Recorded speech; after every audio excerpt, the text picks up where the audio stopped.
guys, my name is Claire and today we are talking about how mindfulness has affected my autism diagnosis, so please stick around.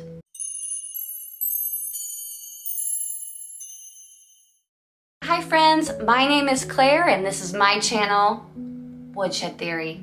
So nice to have you back. Here I make videos about what it is like to live as an adult on the autism spectrum and whatever else feels good to me. So if that sounds good to you, or you're feeling particularly gracious today, and I hope that you are, I ask that you please hit the subscribe button, ring the bell.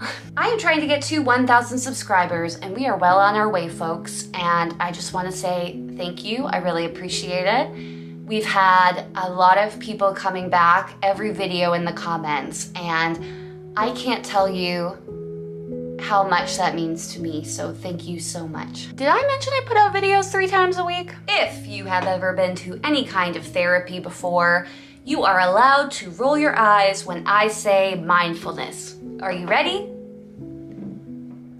Mindfulness.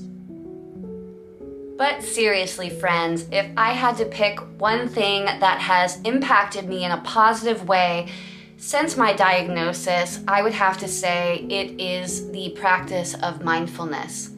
So naturally, I wanted to share this with you and hopefully it can be a positive thing in your life too. So, what is mindfulness? Mindfulness is defined as the quality or state of being conscious or aware of something. It's also defined as a mental state achieved by focusing one's awareness on the present moment, while calmly acknowledging and accepting one's feelings, thoughts, and bodily sensations used as a therapeutic technique. When I think about the term mindfulness and that first definition, the state of being conscious or aware of something, I sometimes think about the importance of being aware that you are on the spectrum when you are, and the benefits that it has brought to my life. It makes me think about the time when I was at Cambridge and was being screened for dyslexia. The proctor told me that she felt that if I wanted to pursue a formal diagnosis, I probably could, but that some adults that had come as far as I had in life may not find it necessary as they have kind of aged out of or are aging out of accommodations. Now, I don't believe that I have dyslexia at this point in my life. I am pretty sure the issues that I was dealing with at the time were components of my ASD. She also threw out the term dyspraxia during my consultation. So yeah, I just feel like a lot of that had to do with my autism diagnosis. But I have often thought about what she said, that some people might not feel like they need a formal diagnosis. They may just be helped by knowing. And in my situation, mostly because of time and cost, I decided not to pursue a diagnosis for dyslexia at that point. I kept thinking to myself, though, do I really need to know officially? All of that to say, when I realized I was on the spectrum, it rung so true and deep in me that I knew that I wanted to know. I needed to be in a state of awareness and consciousness of this more than anything in my life, because if it were true, it meant my entire life could change. I just knew it. I knew this because I had been going about my life living in the wrong frame of reference.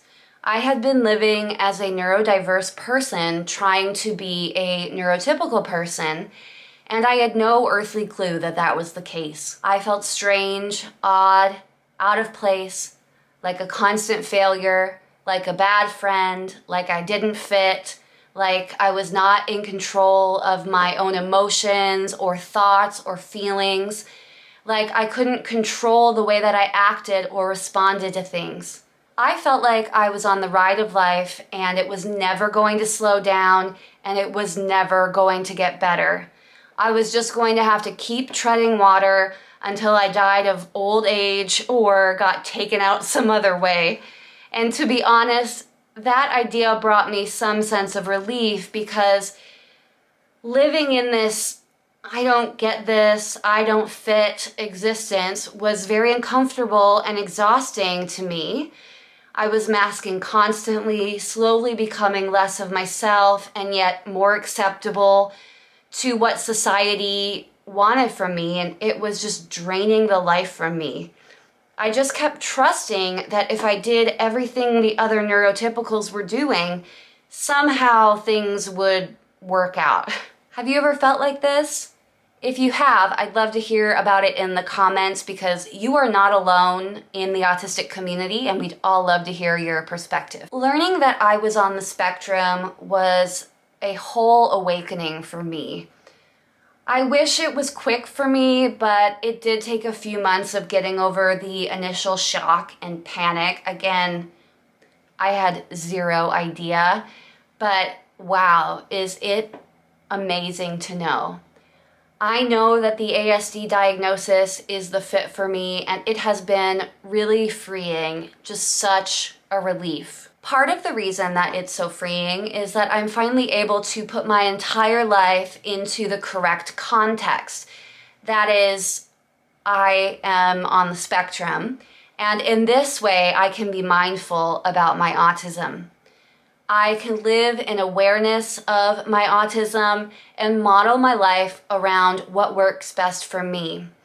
I have been able to learn about autism and therefore learn deeper insights into myself. It's changed everything for me, and I can say for the first time, I feel a sense of peace and a sense of relief. I know that some people might tell you differently, but being on the spectrum isn't inherently a bad thing. Now that I can be more mindful, I can adjust where I couldn't before.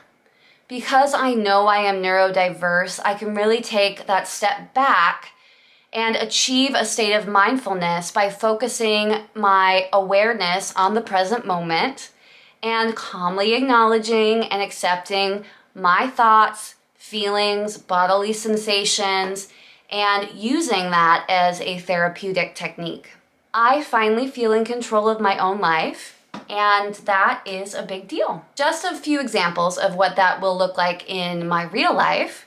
I know that I don't last in social situations sometimes as long as neurotypicals do. However, it can be socially unacceptable to just get up and leave. Knowing that this is the case has helped me reevaluate my behavior in these situations. It can help me respond in a way that is better for me, allowing myself to either transition out of the situation or spend some time alone. And it's also better for other people, because if you just bow out and leave because you can't take it anymore, sometimes you're leaving your friends in a lurch, and they might feel like they did something wrong because you just up and left because you felt like you needed to. So being able to better assess how I'm feeling in a situation allows me to act in a way that everyone feels more comfortable with, and I definitely feel more comfortable with. I have also found that mindfulness has helped to lessen the intensity of my meltdowns considerably. I am much more able to say, this is how I'm feeling at this moment. I know that this is a symptom of my ASD. How do I want to respond to this situation? Am I perfect at this? No. Do I always keep myself from having a meltdown? No. But it is so much better for me and for the people around me, because we're able to communicate in a much deeper and more effective way. Mindfulness has also affected the way I have responded to others when it comes to my autism.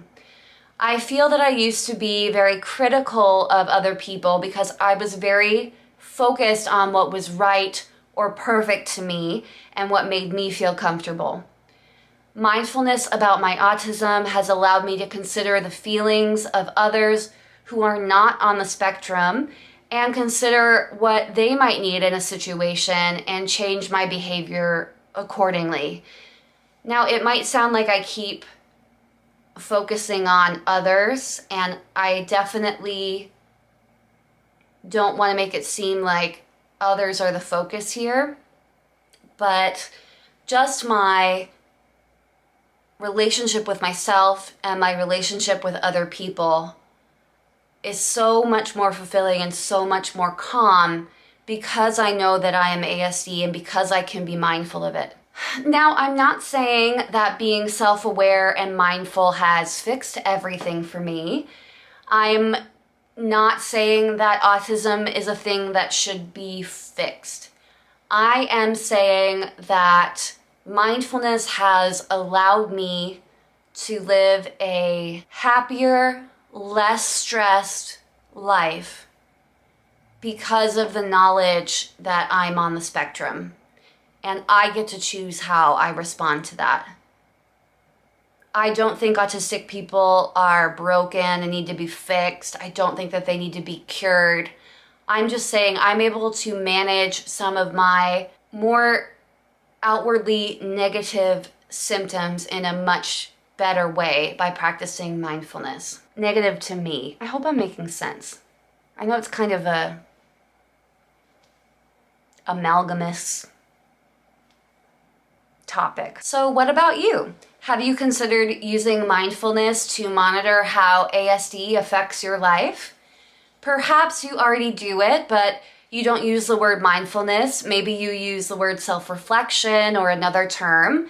I'd love to hear what you have to say in the comments below. How has knowing that you are on the spectrum changed the way that you operate as a person? Do you feel better or worse for knowing? Everyone is different, and I'd like to know what you think. Anyway, kind of a weird topic today, but I wanted to try my best and share my thoughts in the best way that I can. I hope that you have a wonderful Monday, my friends, and I will see you on Wednesday. Bye!